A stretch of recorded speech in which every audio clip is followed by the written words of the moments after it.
안녕하세요. 네, 순환의 책방입니다. 오늘 소개할 책은 당신의 인생이 왜 힘들지 않아야 한다고 생각하십니까?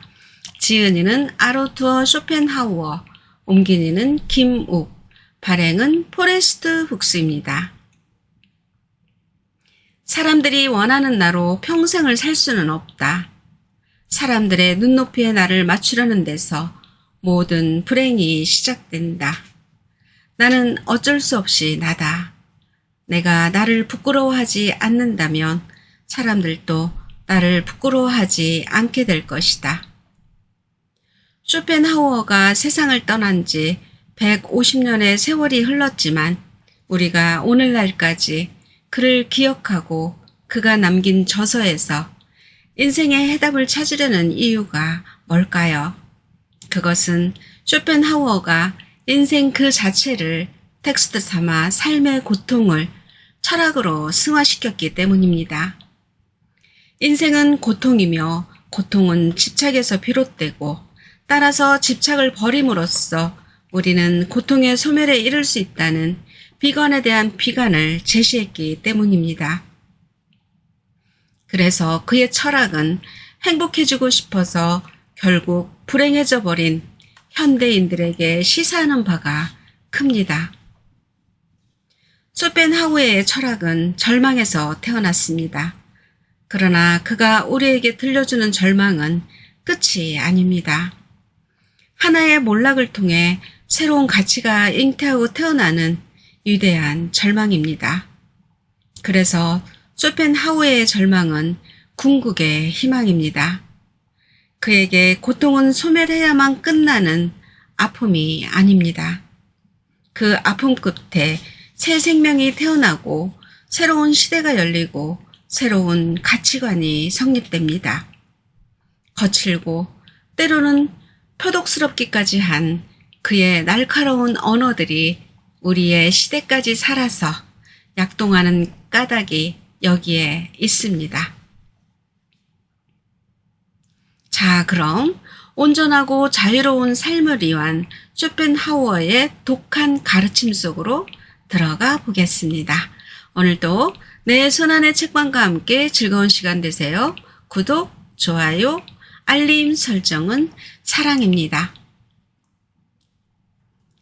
사람들이 원하는 나로 평생을 살 수는 없다. 인간의 자질 중 가장 필요한 한 가지를 꼽아보라면 성실을 택하겠다. 성실함의 미덕은 내게 부족한 다른 자질들을 보충하는 것이 가능하다는 데 있다. 그러나 성실이 부족한 사람은 천부적인 재능을 타고나도 그 재능을 꽃피우지 못한다. 성실은 어떤 능력으로도 보완할 수 없는 가장 중요한 자질이다. 유감스럽게도 성실한 인간을 찾아보기 힘들다. 성실이 무엇인지 확인하고 싶다면 동물에게 달려가야 한다. 인간은 성실에 대해 더 이상 말할 자격이 없다. 다른 자질은 몰라도 성실에 대해서만큼은 동물에게 다시 배워야 하는 처지에 놓였다. 만약 진화론이 성실이라는 내적 본능을 동물학상의 특성으로 밝혀놓았다면 나는 누구보다 철저한 진화론자가 되었을 것이다. 성실함과 비슷한 처지로 인간에게 버림받은 또 다른 덕목은 감사다. 인간만의 고유한 덕목이라고 확신했던 감사도 지금은 동물에게나 기대할 수 있게 되었다. 인간은 이미 감사의 특성을 상실했다. 그래서 나는 다른 사람에게 감사를 구하지 않게 되었다. 누군가로부터 감사하다는 말을 듣는 것이 괴롭기만 하다. 감사하다는 말과 행동이 배은 망덕한 행위로까지 여겨진다. 내가 생각하는 가장 배은망덕한 행위는 친구로부터 은혜를 입게 되었을 때 이에 대해 보답을 해야겠다면서 상대방을 방문하거나 선물을 전달하려는 것이다. 사람들은 이렇게 함으로써 그에게 받은 은혜의 부채로부터 해방되었다고 생각한다. 그러나 감사는 의무가 아니다. 그것은 진정이다. 진정으로 그에게 고마워하고 또한 그에게 받은 은혜에 보답하는 의미로 다른 사람들을 위해 나를 희생시키는 것이 감사의 본질이다. 그런데 지금은 들을수록 기분 나쁜 예의 바른 인사말과 형식적인 선물들이 감사를 대신하고 있다. 언제부턴간 마음은 사라지고 죽은 단어들만이 맴돌고 있다. 이렇듯 값싼 지불에 기분이 상하느니 차라리 빌려주고 받지 않는 편이 나을 것 같다. 이 모든 것이 허영이라는 의지에서 비롯되었으며 허영을 방어하는 최선의 수단은 허영을 경멸하는 것, 즉 교만이다. 그런데 교만은 허영보다 더 위험하다. 인간이 교만에서 벗어나기 위해서는 겸손해져야 한다. 문제는 한번 교만해진 인간은 웬만한 존재 앞에서는 고개를 숙이려고 하지 않는다는 점이다. 현실에서 내가 다른 사람을 칭찬하는 이유는 그에게 칭찬을 듣고 싶어서다. 내가 그를 경멸하는 이유는 그가 나보다 훌륭하다고 생각되기 때문이다. 그의 얼굴에 침을 뱉고 머리를 쥐어뜯기라도 해야 그의 면전에서 내가 수치를 당하지 않게 된다고 생각하는 것이다.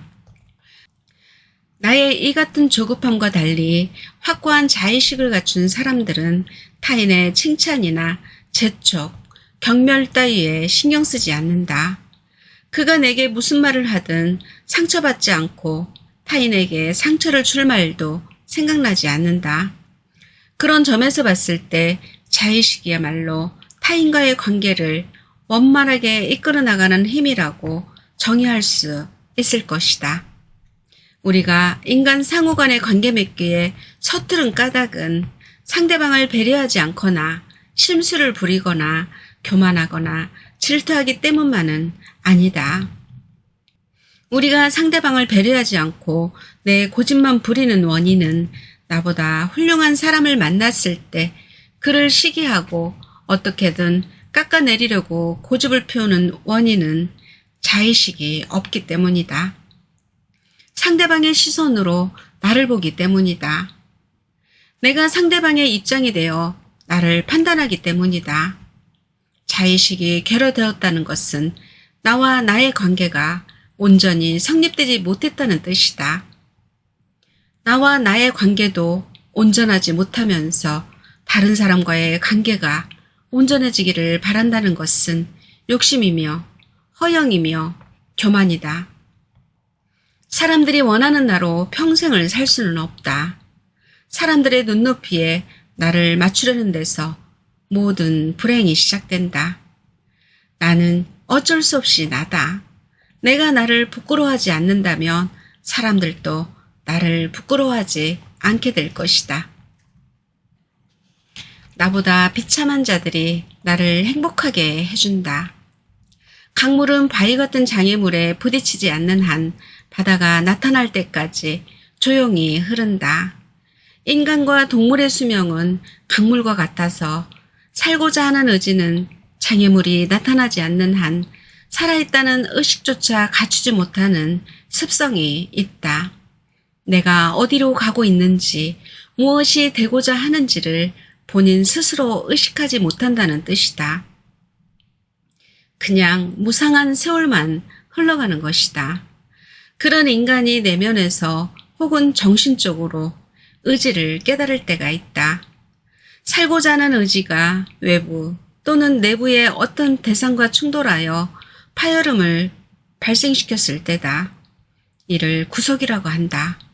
의지를 구속하는 어떤 충돌이 발생했을 때 의지는 비로소 우리 앞에 모습을 나타낸다.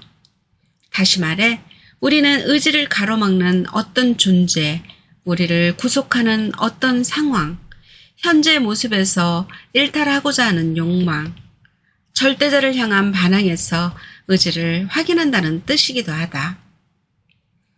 살아있음을 후회하게 만드는 그릇된 현실과 나를 고통스럽게 만드는 대상의 출현에서 우리가 살고자 하는 의지를 확인하게 된다는 모순이다.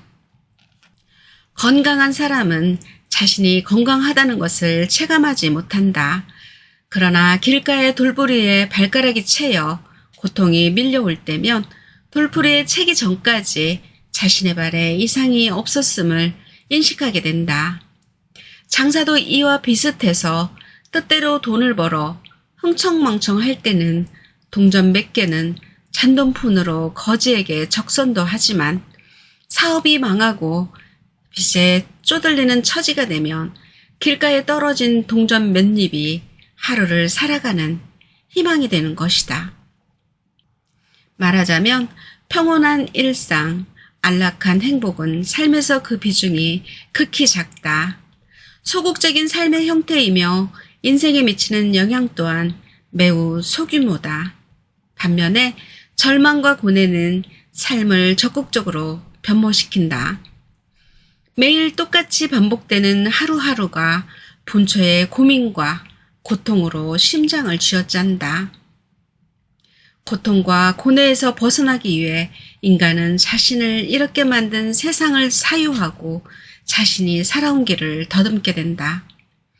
눈길조차 보내지 않던 길가의 돌멩이가 나의 엄지발가락을 지리게 만들고 발을 절뚝거리게 만들고 가던 길을 멈추게 하고 결국 약속에 늦게 만드는 특별한 대상으로 부각되는 것이다. 내가 형이상학을 증오하는 이유는 형이상학적 학설이 인간에게 피해를 미치고 인간을 괴롭게 만드는 대상을 무시하고 피해의식 또는 고통이라는 인간의 부차적인 감정을 중시하기 때문이다. 인간의 감정에서 궁극적인 해답을 찾아내려고 하기 때문이다. 하지만 인간의 고통은 돌부리에 채였기 때문이고 사업이 망해서 돈이 없기 때문이다. 즉, 구체적인 대상이 존재하고 있다. 인간은 발이 아파서 돌멩이를 쳐다본 게 아니고 배가 고파서 떨어진 동전을 주운 게 아니다. 인간의 삶에는 인간만큼이나 궁극적인 의미를 지닌 대상이 포진하고 있다. 그리고 이 대상에 의해 인간은 더 적극적으로 살고자 하는 의지를 드러내기도 하고 반대로 소극적인 태도로 세월만 허비하기도 한다. 즐거움, 행복, 만족은 소극적인 감정이다. 이런 감정에는 대상이 없기 때문이다. 대상이 없다기보다는 대상보다는 현재의 감정이 더욱 중요하기 때문이다. 하지만 고통에는 대상이 따른다. 절망에도 대상이 따른다. 고뇌에도 이유가 있다. 다시 말해 대상이 있다. 외부와 내부의 충돌, 세계와 나의 충돌이 일어난다. 의지가 출현할 수밖에 없다. 왜냐하면 그들 대상이 나를 절망하게 만들려는 의지를 보여주기 있기 때문이다. 행복한 순간이 짧게 느껴지고 절망의 시간이 영원할 듯 보이는 까닭이다. 들소의 목을 물어뜯으려는 사자의 의지와 사자의 송곳니에서 벗어나려는 들소의 의지 중 누구의 의지가 더욱 강렬할 것인가? 누군가를 삼키는 쾌감과 누군가에게 삼켜지는 불쾌감의 인식은 어느 쪽이 더 클 것인가? 생각해보면 답은 간단하다. 따라서 불행과 고뇌와 절망에서 가장 빨리 위로받는 방법은 나보다 더 비참한 자들을 찾아내는 것이다. 누구나 쉽게 따라할 수 있는 최선의 방법이기도 하다. 도살자의 눈길이 쫓고 있는 양떼를 생각해보자.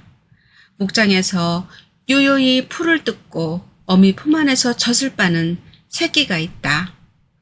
도살자의 선택으로 그들 중 한 마리는 잔혹한 죽음을 맞이해야 한다.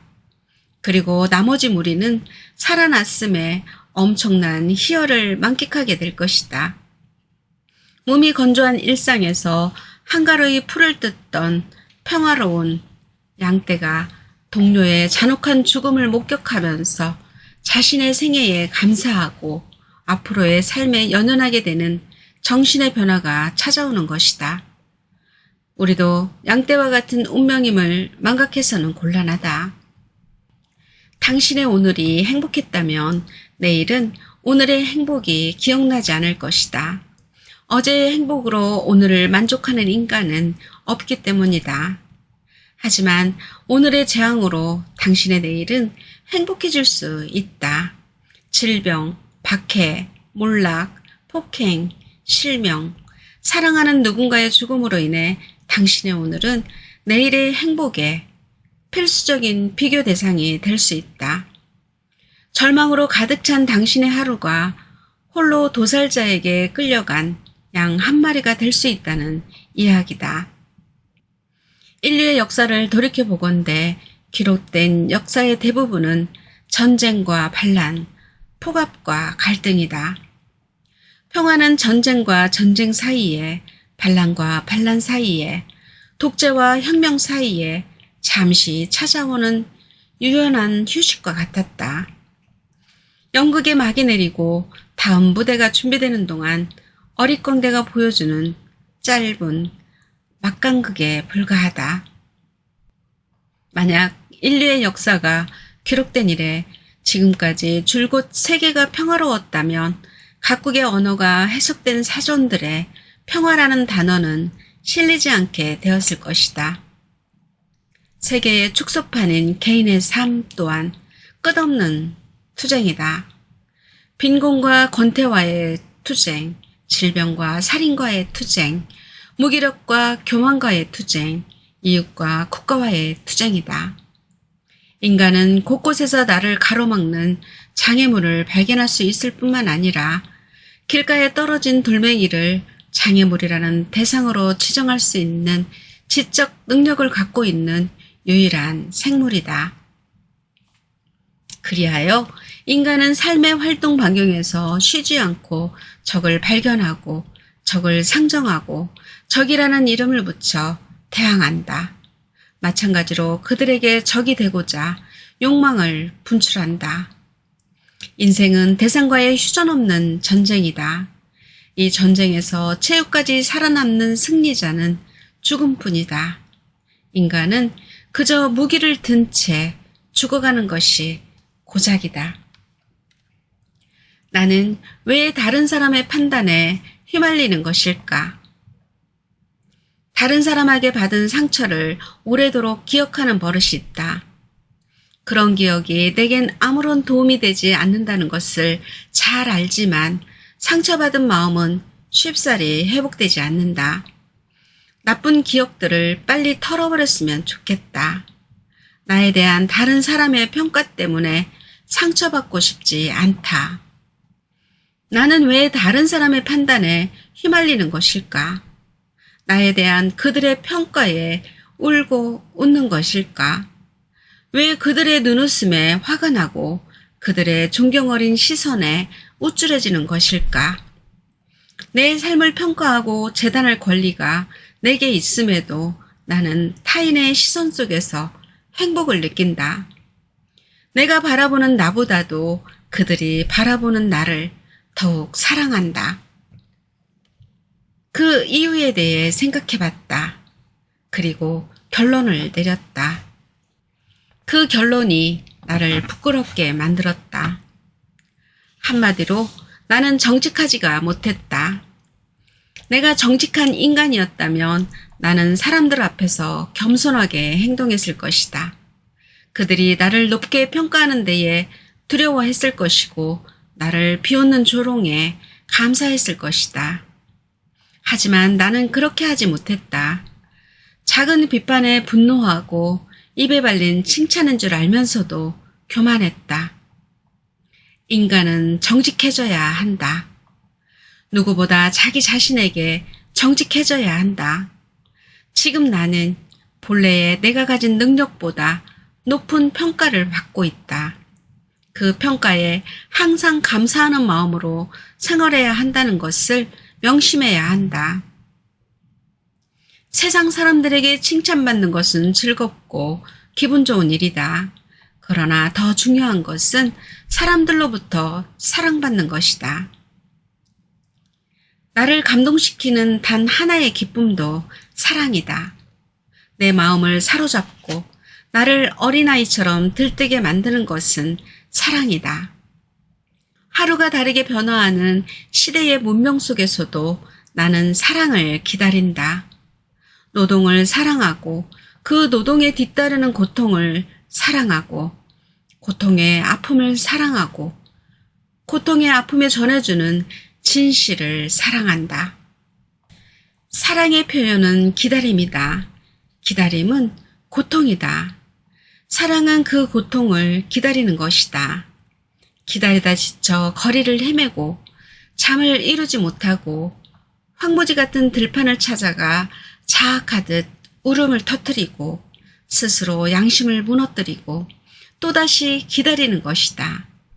어떤 사람은 아픔이 있는 곳에 사랑이 있다고 말한다. 그렇다. 사랑은 고통과 기다림에 대한 인내다. 고통을 치르지 않은 사랑은 사랑이 아니다. 기다림이 없는 사랑은 사랑이 아니다. 내가 나를 기다리지 못하는 것은, 내가 나의 고통을 두려워한다는 것은 내가 나를 사랑하지 못했다는 증거다. 그래서 나는 이 밤이 부끄럽다. 사람들의 무관심이 행복했던 시절도 있었다.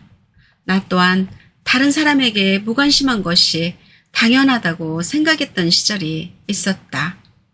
내가 그들보다 많은 것을 알고 있으며 더 좋은 곳에서 생활한다는 이유로 내가 그들보다 우월하다고 믿었던 때가 있었다. 남을 굽어보는 거드름으로 세상을 바라봤다. 그늘에 방치된 수많은 사람들의 눈물을 지저분하게 여겼다. 인간으로서 지녀야 할 소중한 미덕들을 버리고 가식과 억지로 나를 꾸며왔다. 그것이 나를 절망으로 이끌고 있음을 알지 못했다.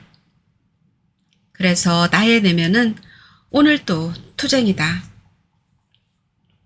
인간적인 의지와 영적인 의지가 서로 칼날을 겨누고 있다. 선과 악을 명확히 구분하는 것과 선을 행하고 악을 버리는 것은 엄연히 다르다. 그동안 나는 선과 악을 구별하는데 너무 오래 매달렸다. 나는 그것이 악임을 알면서도 행했고 그것이 선임을 자각하면서도 눈을 감아버렸다. 인간의 의지는 스스로 좌절하지 않음을 하루에도 몇 번씩 체험했음에도 불구하고 언젠가는 나의 의지가 내 앞에 굴복할 것이라고 믿어 의심치 않았다. 나의 삶은 언제나 그런 식이었다. 피평가의 말처럼 나란 인간은 현대적인 감각과는 거리가 멀다. 첨단의 유행은 내 집에서는 물론이거니와 내 사고방식 속에서도 발견되지 않는다. 그렇다면 나도 모르게 현실로 도피하고자 하는 의식이 잠재되어 있었던 것일까? 그럴 가능성도 무시할 수는 없지만 그 전에 어디서부터가 현실이며 어디서부터 과거인지 따져보고 싶은 충동이 느낀다. 과거 시제와 현재 시제를 가늠할 권한은 오직 내게 있다. 현재를 덧없이 지나간 과거로 정의할 권리가 내게 있으며 과거를 오늘처럼 살아갈 권리가 내게 있다. 특히 그 시제가 정신적인 영역에 귀속된 시간이라면 과거와 현재, 미래를 나누는 것은 무의미해진다. 정신적인 영역에서는 오늘날 우리가 첨단이라고 믿었던 유행사조가 촌스럽고 우스꽝스러울 수도 있다. 또 우리가 과거의 것이라며 진부하게 여겼던 사상이 시대를 초월하는 획기적인 관념이 될 수도 있다. 인간은 자신이 위치한 곳에서 시대를 초월해야 한다. 현재로 국한된 시제가 전부인 듯 착각하며 살아가기에는 인류가 이룩한 과거의 영광이 너무나 아름답다. 그것을 포기하기에는 우리의 인생이 짧다. 오늘 사랑받고 싶다면 오늘 사랑을 베풀어야 한다. 아파하고 싶지 않다면 아픔과 친해져야 한다. 사람과의 관계를 보다 원활하게 이끄는 힘은 지속적인 우정에서 나온다. 우정의 성격은 차분한 한결같음이다. 변한다면 그것은 우정이 아니다. 들뜬다면 그 또한 우정은 아니다. 변하는 것은 계산이며 들뜨는 것은 사랑이다. 내 친구는 그곳에 있고 난 이곳에 있다. 내 친구가 그곳에서 할 일이 있듯이 나 또한 이곳에서 할 일이 있다는 마음의 여유와 가치관이 우정의 진리다. 그 같은 마음의 여유와 가치관이 없는 우정은 언제 눈금이 달라질지 모르는 저울이며 흥분이 가라앉은 뒤에 찾아오는 배신감이다. 우리는 친절과 우정도 구분할 줄 알아야 한다. 친절이 그의 인격에 대한 감탄이라면 우정은 친구의 영혼을 위한 헌신이다. 감탄은 그의 그림자를 발견하는 동시에 사라지지만 헌신은 그의 그림자를 바라봄으로써 더욱 애잔해진다. 친절이 상대방의 감사로 만족한다면 우정은 친구의 행복으로 만족한다. 우정은 두 개의 영혼을 지니고 있다. 우정을 가진 자는 두 개의 영혼을 가진 자다. 한 영혼이 쓰러지더라도 곁에 있는 또 다른 영혼이 그를 일으켜 세운다. 어떤 경우에도 둘이 함께 쓰러지는 법은 없다. 삶이 인간에게 우정을 선물한 까닭이다. 우정은 다른 어떤 감정보다 인간을 현명하게 만든다. 우정만이 인간과 사물의 실상을 보여주며 인간다운 정당한 삶과 방법을 말해준다. 인생을 살아가는 가장 현명한 방법을 생각하기 전에 내가 무엇과 친해져야 하는지, 무엇을 사랑하고 있는지부터 확인해야 한다. 어떻게 살고 싶다는 소원보다는 내가 사랑하는 그것을 위해 살고 싶다는 바람이 인간에게는 더 크고 위대하게 느껴질 수 있기 때문이다. 우정은 겉으로 드러나는 고상한 만남이 되어서는 안 된다. 서로의 내면에 자극이 되고 분발하는 촉진제가 되어야 한다. 함께 진보하지 않는 우정은 나태와 방종이다. 내적인 진보는 강렬한 영혼의 동요부터 시작된다. 우정은 친구의 영혼을 깨우는 자명종이다. 그 역할에 충실하지 못한 우정은 자기 본의의 나르시즘에 가깝다. 우리가 참다운 우정을 부러워하면서도 일상에서는 소모적인 만남을 반복하는 이유는 잠에서 깨어난 영혼을 두려워하기 때문이다. 긴 잠에서 깨어난 나의 영혼이 무지와 무감각과 게으름으로 얼룩진 나 자신을 보고 절망할까봐 두려운 것이다. 인생이 당신에게 축복으로 남기를 소망한다면 당신이 먼저 인생을 사랑해야 한다. 친해지고 싶다면 당신이 먼저 다가가서 마음을 보여줘야 한다. 아파하고 싶지 않다면 아픔과 친해져야 한다. 나를 사랑한다면 내 영혼이 바라는 나의 모습과 친해져야 한다. 죽음이 오기 전까지 최선을 다하고 싶다. 나는 너를 사랑할 수 없다. 사랑하지 않는 것이 아니라 사랑할 수가 없다. 하지만 너에게 친절을 베푸는 것은 가능하다. 너를 증오하지 않고 시기하지 않고 너의 회한과 공포에 함께 울어주는 것은 가능하다. 너를 사랑할 수는 없지만 너를 동정할 수는 있다. 그렇다. 우리는 서로 보듬고 안아줄 수 있다. 인간은 서로 사랑할 수는 없지만 아끼고 감싸줄 수는 있다. 그 친절에 감사할 수 있고 내가 지쳐 쓰러졌을 때 누군가가 나를 안아줄 것이라는 믿음이 있다. 타인에게 비판을 당하는 것이 불쾌하다면 나부터 타인들에 대한 비판을 중단하는 것이 옳다. 시험 삼아 무엇이든 비판하고 싶어하는 나의 버릇을 잠시 중단해야겠다. 그리고 내 힘이 닿는 데까지 내가 아는 사람들에게 선행을 베풀어야겠다. 그들이 요구하든 요구하지 않든 혹은 감사하든 귀찮아하든 내가 할 수 있는 일들을 도와줘야겠다. 오늘 하루에 그칠지라도 돈을 비천하고 명예는 약하며 질투는 멸망할 것이라고 생각해야겠다. 내일 아침 나의 기분이 어떻게 변할지는 알 수 없지만 적어도 어제 아침처럼 각박하고 숨막히고 불안해하지는 않을 것이다. 대부분의 사람은 일은 하기 싫지만 보상은 남보다 많이 받기를 바란다. 은행에서 돈을 빌리고 아는 사람 중에 출세한 인물이 있으면 어떻게든 그에게부터 사회적으로 높은 지위를 구걸하거나 타인이 흘린 땀방울을 중간에 가로채거나 최소한의 이혼 부담으로 최대의 성과를 내려고 한다. 좋게 말하면 행복해지기 위해서고 나쁘게 말하면 강탈이 습관화된 결과라고 할 수 있다. 확실히 이 사회를 이끄는 덕목으로 수탈이 보편화되고 있다. 너나 할 거 없이 땀을 흘리지 않고 많은 것을 소유해야만 능력을 인정받는다고 생각한다. 그러나 실제로 땀 흘리지 않고 부를 축적하는 사람은 소수에 불과하다. 결과적으로 불로소득을 바라는 다수의 사람이 그 같은 삶의 자세로 인해 손해를 보고 있다는 뜻이다. 그런데도 이런 잘못된 패단을 하루라도 빨리 깨달아 인격적인 가치를 증명하는 것이 인생의 덕목이라고 생각하려는 자는 극히 드물다.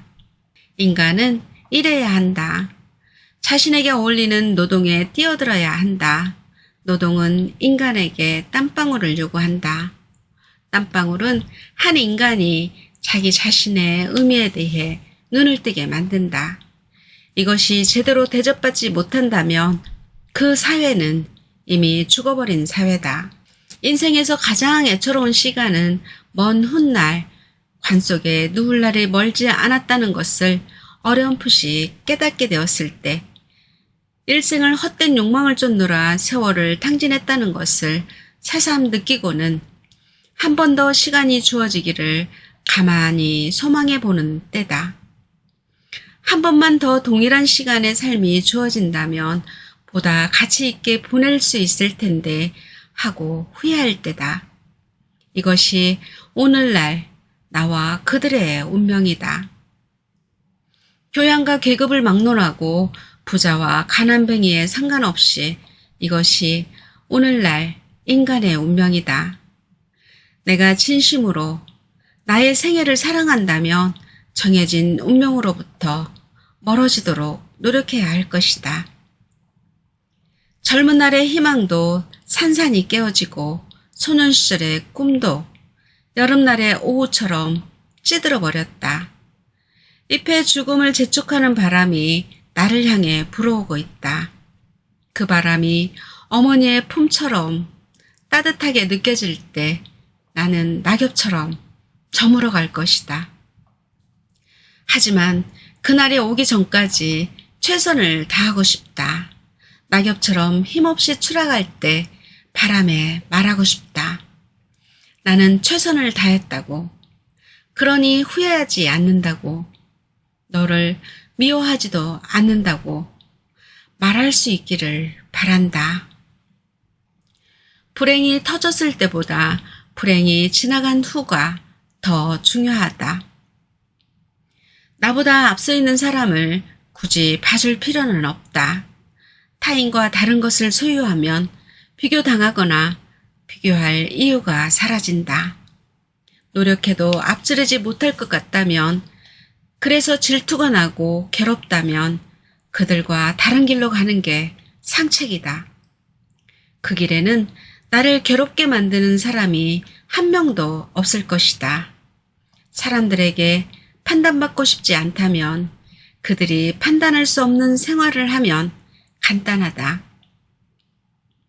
그들이 하지 않는 선택을 하고 그들이 관심을 보이지 않는 것들에 집착하면 해결될 문제다. 인생은 실수와 우연으로 덮여 있다. 실수는 실패가 아니다. 실수의 결과는 아무도 모른다. 왜냐하면 실수 뒤엔 항상 우연이라는 것이 따라오기 때문이다. 우연히 무슨 짓을 저질러 줄지는 아무도 모른다.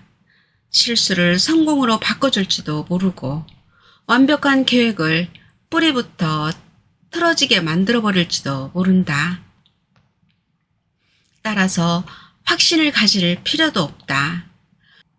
우연히 무슨 꿍꿍이를 꾸미고 있는지 아무도 모르기 때문이다.